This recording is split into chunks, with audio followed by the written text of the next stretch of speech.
हाँ तो चलिए बच्चों हम लोग देखते हैं। हम लोग एक क्वेश्चन है कि अवतल दर्पण में, ठीक है, कि अवतल दर्पण में सिद्ध करें कि F बराबर R/2। F हम लोग क्या होता है, इसमें फोकस होती है, ठीक है। तो जो फोकस होती है ना वक्रता त्रिज्या क्या होती है, आधी होती है, यानी R/2। R का मतलब होता है वक्रता त्रिज्या, यानी जो फोकस होती है अवतल दर्पण में क्या होती है, वक्रता त्रिज्या की आधी होती है, या वक्रता जो त्रिज्या होती है यानी R जो होता है कहता है फोकस की दुगनी होती है। यही हम लोग को सिद्ध करना है कि F बराबर R/2 या R बराबर 2F। ठीक है बच्चों, तो सबसे पहले हम लोग देखते हैं इस डायग्राम को। हम डायग्राम में क्या किए कि हम लोग अवतल दर्पण बना लिए हैं। अवतल दर्पण में क्या किए कि हम एक किरण लिए हैं, AB एक किरण लिए हैं, जो किरण आती है क्या बोलते हैं, रिफ्लेक्शन के लिए, परावर्तन करने के लिए। इस किरण का हम लोग नाम दे दिए AB, और ये दर्पण से परावर्तन के बाद दर्पण के फोकस होकर गुजर रही है। और उसके बाद हम लोग क्या किया ना कि B, ये हम लोग का जो बिंदु B है जहाँ पे प्रकाश का ये A से लेकर B तक ये जो रिफ्लेक्शन हो रहा है उसको हम क्या किया ना, उसको वक्रता केंद्र से, ठीक ना, इसको C से हम क्या किए मिला दिए हैं, जिसको लोग क्या बोलते हैं, उसको अभिलंब बोलते हैं। तो देख लीजिए हमने जो जो हम लोग किए हैं फिगर, हम जो किए फिगर में उसको हमने यहाँ पे नोट करवा दिए हैं कि मान लिए हैं, ठीक है। मान लिए कि MM डैश, MM का मतलब होता है, M का मतलब है मिरर, ठीक है, मिरर का मतलब होता है दर्पण। यानी ये जो हम लोग का जो फिगर है, ये जो अवतल दर्पण है, इसको हम क्या मान लिए, इसका नाम दे दिए हैं MM डैश, ठीक है। तो हम लिखे हैं कि माना कि MM डैश एक अवतल दर्पण है जिसमें P ध्रुव, F फोकस तथा C हम लोग क्या है, वक्रता केंद्र है, ठीक है। AB जो हम लोग का आपतित किरण है और FB जो है किरण, ये ना, ये FB जो किरण है इसको क्या बोलते हैं, परावर्तित किरण, तथा BC हम लोग क्या है, अभिलंब है। हमने यहाँ पे इतना नोट करवा दिए हैं। अब हम लोग क्या करते हैं कि प्रकाश के परावर्तन के नियम के अनुसार, प्रकाश के परावर्तन नियम क्या कहता है कि आपतन कोण बराबर परावर्तन कोण, यानी आपतन कोण किसको बोलते हैं कि आपतित किरण और अभिलंब के बीच जो कोण बनता है इसको क्या बोलते हैं, आपतन कोण, ये हम लोग का आपतन कोण है। और परावर्तित किरण और अभिलंब के बीच ये जो कोण बनता है इसको बोलते हैं परावर्तन कोण, यानी इसको बोलते हैं कोण R, ठीक है। तो हमने लिखा है कि प्रकाश के परावर्तन के नियम से क्या चीज लिखा है भाई, तो कोण I बराबर कोण R, ठीक है बच्चों, यहाँ तक किसी को दिक्कत नहीं है।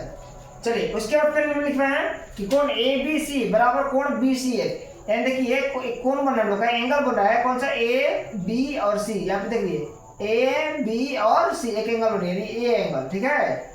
और एक एंगल बन रहा है हम लोग का BCF, और ये एंगल बन रहा है, ठीक है। ये दोनों कोण क्या है, बराबर है। कैसे बराबर है, एकांतर कोण से बराबर है, ठीक है। कैसे बराबर है, एकांतर कोण से। चलिए अब देखिए यहाँ पे क्या आपको नजर आ रहा है, डायग्राम में नजर आ रहा है कि BCF, कौन, BCF ऐसे है, ऐसे BC, ठीक ना, ये थोड़ा और ऊपर आ गया, ये ऐसे फिगर ऐसे, ठीक है। इसका नाम है B, ये C और ये हम लोग का F है। तो देखिए ये जो BCF हमको नजर आ रहा है ये कैसे त्रिभुज है, तो ये हम कह सकते हैं समद्विबाहु त्रिभुज है। कैसे त्रिभुज है, समद्विबाहु, यानी समद्विबाहु पढ़े होंगे 5वीं 6वीं में कि वैसे त्रिभुज जिसकी दोनों भुजा क्या हो, बराबर हो, जिसकी दो भुजा क्या हो, बराबर हो, तो उसको क्या बोलते हैं, समद्विबाहु।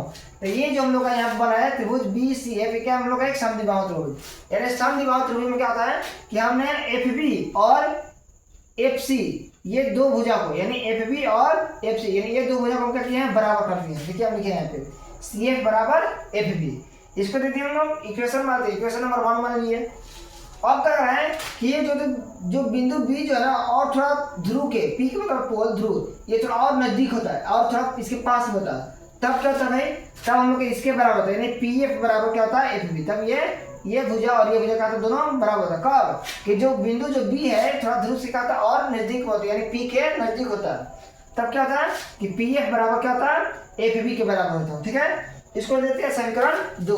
अब हम लोग क्या करना है कि समीकरण 1 से और समीकरण 2 से चलेंगे। किससे चल रहे हो, समीकरण और एक समीकरण 2। समीकरण 1 और समीकरण 2 में आप देखेंगे कि इधर देखिए ये भुजा और ये भुजा, ये दोनों क्या है, सेम बराबर है, लेकिन इधर का लोग बराबर नहीं है। तो हम लोग क्या लिखे हैं कि CF बराबर PF, हम इसका दोनों को हम बराबर करें। किसको बराबर किए, CF और PF को। अब देखिए CF, ये हम लोग का CF है, यानी दर्पण की ये फोकस और ये हम लोग का वक्रता केंद्र, ये दोनों के बीच है CF। PF हम लोग को है ये दर्पण के ध्रुव और ये फोकस के बीच, ये इसको बोलते हैं PF बोलते हैं। अब देखिए अब इसमें जो CF जो हम क्या लिखे PC लिखे, ये PC कैसे हो गया, तो देखिए इसमें क्या करा कि ये जो भुजा होती है ना, ये क्या है, एक दूसरे के सब क्या है, बराबर है, यानी PF बराबर CF, यानी क्या है, बराबर। यानी जब ये भुजा और ये भुजा बराबर है तो हम लोग पीछे तुरंत अभी देखे हैं कि जो बिंदु B जो है इसके यदि नजदीक होता, P के नजदीक होता, तो ये भुजा इसके भुजा बराबर होते हैं, ठीक है। तो उसी के मुताबिक हम लोग क्या किए हैं कि CF बराबर क्या लिख दिए हैं, CF बराबर क्या लिख दिए हम लोग, PC। अब हम लोग क्या पे पीएफ है, क्या है पीएफ, कौन है पीएफ, यानी पीएफ किसको बोलते हैं, दर्पण की फोकस दूरी को बोलते हैं, ठीक है। दर्पण के ध्रुव से फोकस के जो बीच की जो दूरी है उसको क्या बोलते हैं, फोकस दूरी कहते हैं, यानी पीएफ हम लोग का है। अब हम लोग क्या किए हैं कि पीएफ जो है ना, ये क्या है कि पीएफ प्लस का कि हम सीएफ, यानी ये भुजा और ये दोनों के बीच की जो दूरी है पूरा हम लोग कहता है पीसी कहते हैं, क्या कहता है पीसी, ठीक है। तो हम पीसी के लिए क्या किए हैं कि पीएफ को तोड़ दिया दो भागों में, कौन कौन, एक सीएफ और एक पीएफ, दोनों को हम अलग अलग डिवाइड करके लिख दिए, यानी सीएफ प्लस पीएफ बराबर कहता है पीसी होता है। चलिए अब यहाँ पे देखिएगा सीएफ प्लस पीएफ हम लोग का, तो सीएफ जो ऊपर लिखेगा पीएफ, वही बात है, सीएफ ये सीएफ है और ये क्या है पीएफ है, यानी ये भुजा और ये भुजा दोनों का एक दूसरे के बराबर है। तो हमने क्या किया, सीएफ की जगह क्या लिखा दिया है पीएफ, और पीएफ को पीएफ है।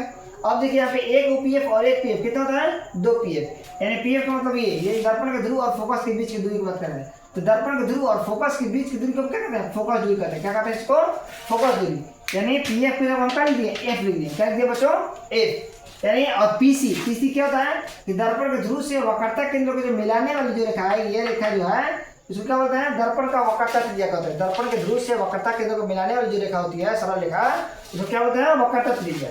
यानी हम लोग यहाँ से लेकर यहाँ तक जो डिस्टेंस है, जो दूरी है, उसको क्या बोलते हैं, वक्रता त्रिज्या। यानी पीसी की जगह लिख दिया आर और पीएफ की जगह लिख दिया एफ। यानी हम लोग यहीं पे फॉर्मूला एक प्रूफ हो गया कि आर बराबर क्या होती है 2, यानी जो वक्रता त्रिज्या जो होती है फोकस से क्या होती है, दुगुनी होती है, ठीक है। और ये हो गया। अब देखिए यहाँ पे जो एफ है ये क्या है, गुना में, क्या है गुना में, और दो भी क्या है गुना, यानी दो में एफ ले गुना है, दो एफ जी। अब देखिए जो दो गुना में है इसको हम इस टाइप लेंगे ना, यानी बराबर इस तरफ लाएंगे, तो गुना में कोई संख्या आता तो क्या होता है भाग में, यानी क्या बचा हम लोग का, ये अब इधर हम लोग का एफ बचेगा, इधर दो गुना में दे देगा तो भागा में, यानी आर बटा में 2, यानी हम लोग क्या होगा एफ बराबर आर बटा में 2, यानी जो फोकस होती है वो त्रिज्या क्या होती है, आधी होती है। यानी हम लोग का क्वेश्चन हम लोग यही था कि अवतल दर्पण में आपको सिद्ध करना है कि जो फोकस दूरी जो होती है वो कहता है त्रिज्या की क्या होती है, आधी होती है। हम लोगों ने इस फार्मूले को सिद्ध कर लिया और आप इसको क्या कीजिए, बहुत नोट कर लिया, बहुत अच्छी तरह से नोट कर लिया, और इसका आप लोग लगातार रिविजन करते रहिए ना, और ये आपके एग्जाम को लेकर आइएगा VBI, ठीक है। तो हम उम्मीद करते हैं बच्चों कि आप लोग को अच्छी तरह से समझ में आ गई होगी। यदि समझ में नहीं आ रही हो कोई भी पॉइंट, कोई भी टॉपिक, तो आप कमेंट बॉक्स में जरूर लिखकर भेजिए, ठीक है। हम उसको समस्या का समाधान करने का जरूर प्रयास करेंगे। धन्यवाद।